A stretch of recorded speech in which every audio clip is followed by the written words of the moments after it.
expansion was discussed both at a committee level and at the board, and ultimately the league office was tasked by our board with doing an in-depth analysis of all the issues around it. Something massive just went down behind closed doors in New York, and the details leaking out could change professional basketball forever. When the television ratings broke every record in women's basketball history, corporate executives were thrilled. Music. But when the physical altercations on the court began dominating the news cycle over the actual scores, panic set in at the highest levels of executive leadership. NBA Commissioner Adam Silver allegedly had to convene an emergency closed-door meeting to address a situation that was rapidly spiraling out of control involving the league's biggest golden goose, Caitlin Music Clark. Broadcast partners were investing billions of dollars into the future of the sport. But seeing their marquee drawing card constantly hit with hard fouls and viral collisions sent shockwaves right through the boardrooms. The league was sitting on an absolute gold mine. Yet, they were dangerously close to watching it vanish if one single bad play took out their biggest star.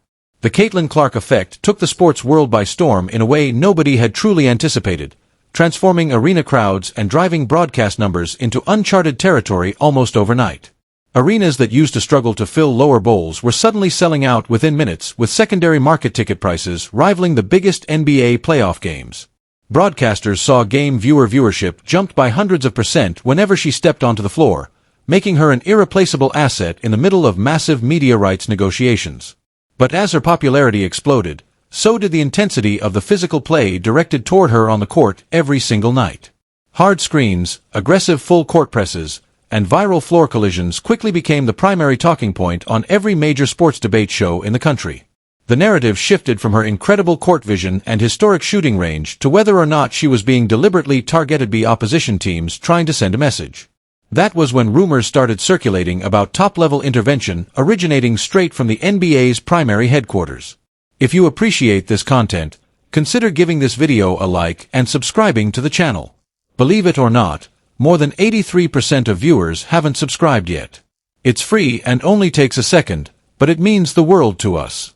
So, did you subscribe already? Great. Thank you, Parational. So much for your support. Now, back to the video. While Kathy Angelbert handles the day-to-day governance of the WNBA, the NBA still maintains a major financial stake and handles overarching broadcast distribution deals. When network executives start asking uncomfortable questions about player availability and potential injury risks for top-drawing talents, the big bosses are forced to step in. Leaked reports from insider circles suggest Adam Silver brought together senior leadership, broadcast liaison, and head officiating representatives from a high-priority meeting to discuss game management and asset protection. The core objective of this secret summit was very straightforward. Figure out how to maintain the raw competitive integrity of the product without allowing physical escalation to destroy the league's newly found multi-billion-dollar momentum. Inside those leaked executive briefings, the numbers told a very clear and alarming story about broadcast volatility. Internal metrics revealed that when Clark was on the floor, viewership spiked to historic levels. But when games were out off reach or when she sat out, numbers experienced a drastic drop. Corporate sponsors who had signed massive partnership deals were monitoring every single foul call and every single media controversy with intense scrutiny. The fear of a major season-ending injury caused by an uncontrolled physical play was not just a sports concern, it was a massive corporate liability. Silver made it clear that while physical basketball is a natural part of the game, allowing uncontrolled escalation on national television was bad business for everyone involved. One of the most controversial details emerging from these leaked discussions was the introduction of specific directives sent out to officiating crews across the country. Referees were allegedly instructed to tighten up their whistles on off-ball contact, illegal screens, and late physical hits that fell outside normal basketball plays. What used to be overlooked as standard veteran physical defense was now slated for immediate review with a much lower threshold for upgrading plays to flagrant fouls. The goal was to send an immediate signal to players across the league that deliberate non-basket contact would result in heavy fines, technicals, and potential suspensions. But modifying officiating criteria mid-season is always a dangerous move, and it immediately sparked a wave of quiet frustration among coaches and veteran players who felt the game was being altered for a single individual. This creates a deep psychological rift inside locker rooms across the entire league. For years, WNBA veterans fought relentlessly in obscurity, putting in physical work for modest salaries, traveling on commercial flights, and playing in front of half-empty venues. Suddenly, a rookie enters the picture and overnight long-requested luxuries like league-wide charter flights are magically funded and implemented. While veteran players certainly benefited from these upgrades, the implicit reality was hard to ignore. The money and resources appeared because of the insane drawing power of the new rookie class. This dynamic created an underlying tension that manifested as extra hard fouls and tense exchanges on the floor as established stars sought to prove that respect had to be earned the hard way regardless of media hype. The financial stakes surrounding this emergency meeting extended far beyond standard game officiating. The NBA was in the middle of closing an apical multi-billion-dollar media rights package involving media powerhouses like Disney, NBC, and Amazon Prime Video. The WNBA's inventory was bundled into these negotiations, and the massive surge in ratings driven by Clark provided unprecedented leverage to demand significantly higher payout allocations. Network executives were paying top dollar explicitly for prime-time matchups featuring generational talents, and they made it known that maintaining player safety was central to maximizing their long-term investment if the product on the floor turned into a nightly chaotic melee that risked injuring key attractions. The valuation of the entire package could take a severe hit. Security protocols were another critical item in the emergency meeting's agenda as public attention reached an all-time high. The sudden surge in fandom brought an unprecedented level of intense social media debate, online toxicity, and intense scrutiny to every single game. Players from all teams were dealing with aggressive online harassment, boundary-crossing behavior from casual observers, and chaotic scenes at team hotels and airports.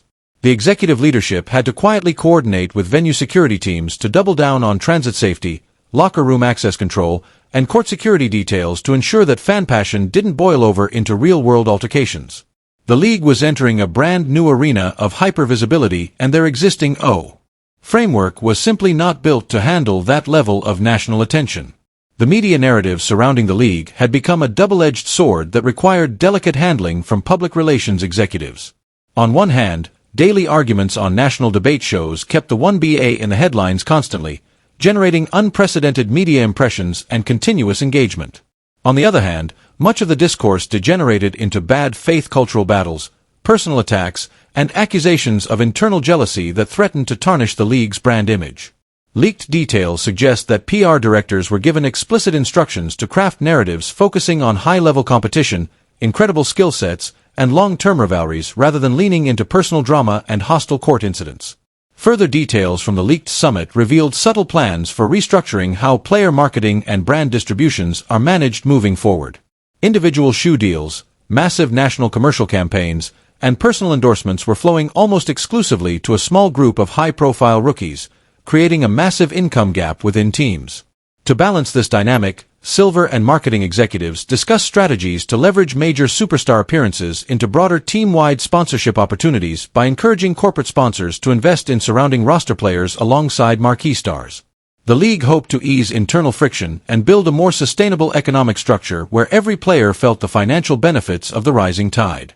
As the second half of the season rolled on, the subtle ripple effects of that high-level intervention began showing up on the court in very noticeable ways. Referees were far quicker to blow the whistle on physical post-plays. Review monitors were used much more frequently during tense moments, and technical fouls were handed out with far less tolerance for taunting or aggressive posturing.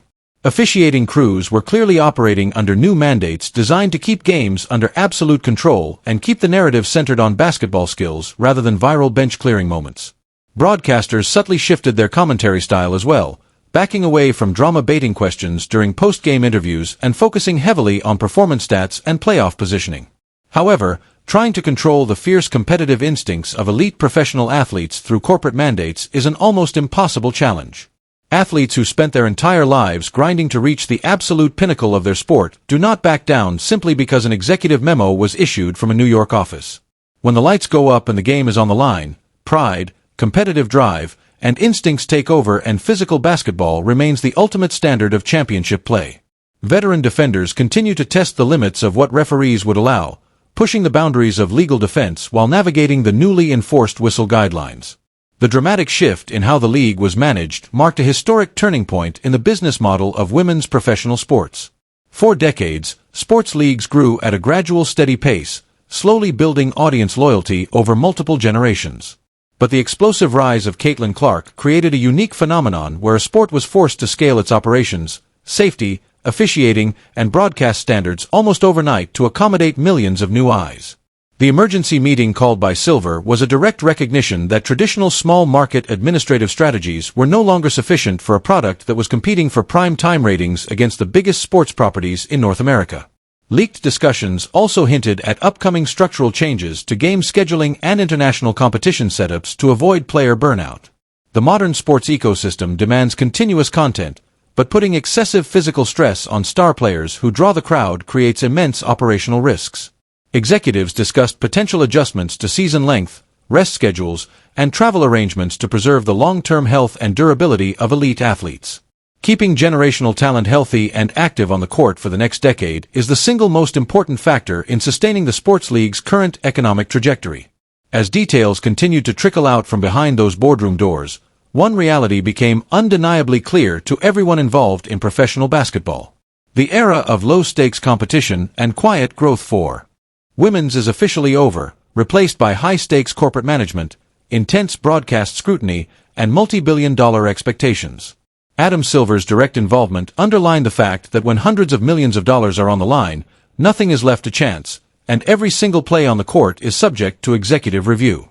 The league had crossed a major threshold into big-time entertainment where keeping the stars on the floor and the ratings at all-time highs is the absolute top priority. Ultimately, the success of these executive interventions will be judged by how well the league balances high-level entertainment with authentic athletic competition moving forward. Fans tune in for the incredible long-range shots, the brilliant court vision, and the fierce rivalries that make sports so captivating. But they also want to see genuine, hard-nosed competition where wins are earned through skill and grit. If executive overreach turns the game into an over-sanitized, over-seeded product, it risks alienating the core basketball purists who love the raw nature of the sport.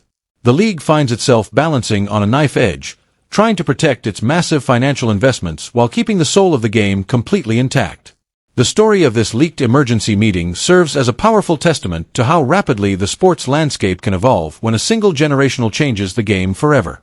What started as an incredible individual college career turned into a full-scale corporate transformation that forced two leagues to realign their priorities, update their rule enforcement, and rethink their entire operational playbook. The decisions made during those high-level discussions will continue to shape how women's basketball is played, officiated, broadcasted, and monetized for many years to come. Now, the biggest question isn't whether the league will continue to grow, but whether this aggressive corporate intervention will successfully protect its goose without diminishing the intense, uncompromising competitive spirit that made the game so exciting to watch in the first place? Was Adam Silver's secret intervention a brilliant step to secure the financial future of professional basketball? Or did it mark the moment corporate interests took precedence over the raw, natural competitive nature of the sport? Something massive just went down behind closed doors in New York, and the details leaking out could change professional basketball forever. When the television ratings broke every record in women's history, corporate executives were thrilled. But when the physical altercations on the court began dominating the news cycle over the actual scores,